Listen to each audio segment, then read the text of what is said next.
నమస్తే, welcome to our channel. నేను ఆదిత్య. నిమిషానికి 20,000 రూపాయలు. ఇది ఓ private jet international space shuttle ship fees కాదు, సుప్రీంకోర్టు అడ్వకేట్ ఫీజు. ఇంత ఖరీదైన లాయర్ ఎవరనుకుంటున్నారా? ఆయనే ముకుల్ రోహత్గి. దేశంలోని టాప్ మోస్ట్ లాయర్లో ఆయన ఒకరు.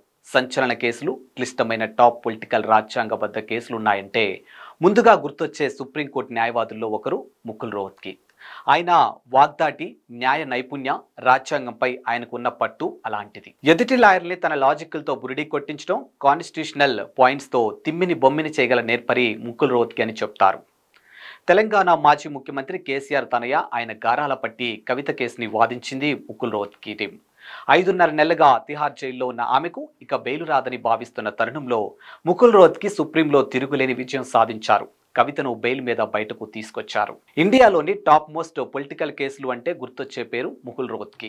ఎంతో మంది పొలిటీషియన్లు ఆయన క్లయింట్లు. వైసీపీ అధినేత జగన్ బెయిల్ కేసుల్ని వాదించింది కూడా ముకుల్ రోహత్గినే.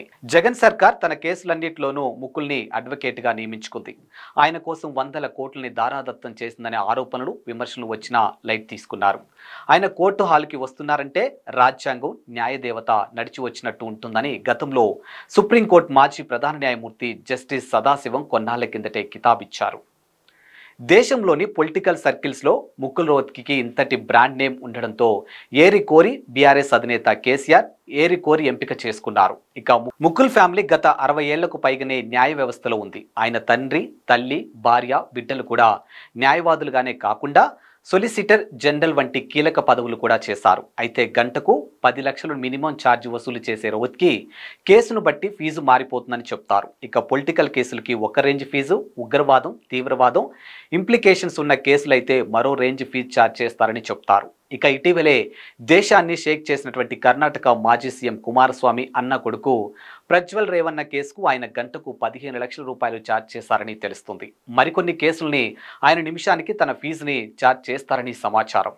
కోర్టులో ఎంతసేపు వాదిస్తే అన్ని నిమిషాలకి తన ఫీజు తీసుకుంటారట. ఇలాంటి కేసుల్లో గంటకి 20 నుండి 25 లక్షలు అందుకున్నవి కూడా ఉన్నాయని చెప్తారు. ఇక ఆయన అపాయింట్మెంట్ కావాలంటే మినిమం 2 లక్షలు పే చేయాలి. ఇది non refundable. Mukul Rohatgi appointment దొరకటం అంత ఈజీ కాదు, భారీ రికమెండేషన్ ఉండాలి. ఇక ముకుల్ రోహత్గి గతంలో కాంగ్రెస్ కి అత్యంత సన్నిహిత అడ్వకేట్ అని చెప్తారు. ప్రస్తుతం ఆయనకు బీజేపీ టాప్ లీడర్షిప్ లో ఉన్న సన్నిహిత సంబంధాలు ఉన్నాయనే కామెంట్స్ వినిపిస్తున్నాయి. ముకుల్ రోహత్గి కోర్టులో వచ్చారంటే ఆ హంగామా మామూలుగా ఉండదు. ఆయన వెంట 7 నుంచి 9 మంది సీనియర్, జూనియర్ లాయర్ల టీం ఉంటుంది. వారికి అయ్యే ఖర్చును అదనంగా పిటిషనర్ చెల్లించాలి. సుప్రీంకోర్టు కాకుండా ఇతర రాష్ట్రాల హైకోర్టులో వాదించడానికి వస్తే 5 స్టార్ హోటల్లోనే ఆయన బస చేస్తారు.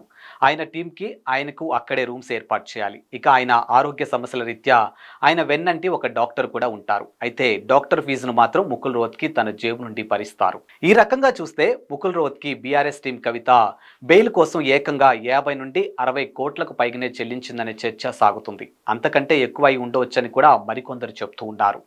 దానికంటే ముందు కవితకు బెయిల్ దక్కడం బీఆర్ఎస్ కి రాజకీయంగా ఎంతో ప్రయోజనం. దాని ముందు ముకుల్ రోహత్గి ఫీజు చాలా తక్కువనే వాదన వినిపిస్తుంది. కేసీఆర్ తన కూతురికి సైతం బెయిల్ దక్కించుకోలేకపోయారనే విమర్శల నుండి ఆయన గట్టెక్కారు ప్రస్తుతానికి. ఇకపై ఆయన చేయబోయే రాజకీయ వేరే లెవెల్లో ఉంటుందని వాదన ఉంది. ప్రస్తుతం ఆయన డిఫెన్స్ లో ఉన్నారు. ఇక మరి కవిత బెయిల్ అంశంపై తెలంగాణలో ఎలాంటి ట్విస్టులు, టర్న్లు చోటు చేసుకుంటాయో చూడాలి.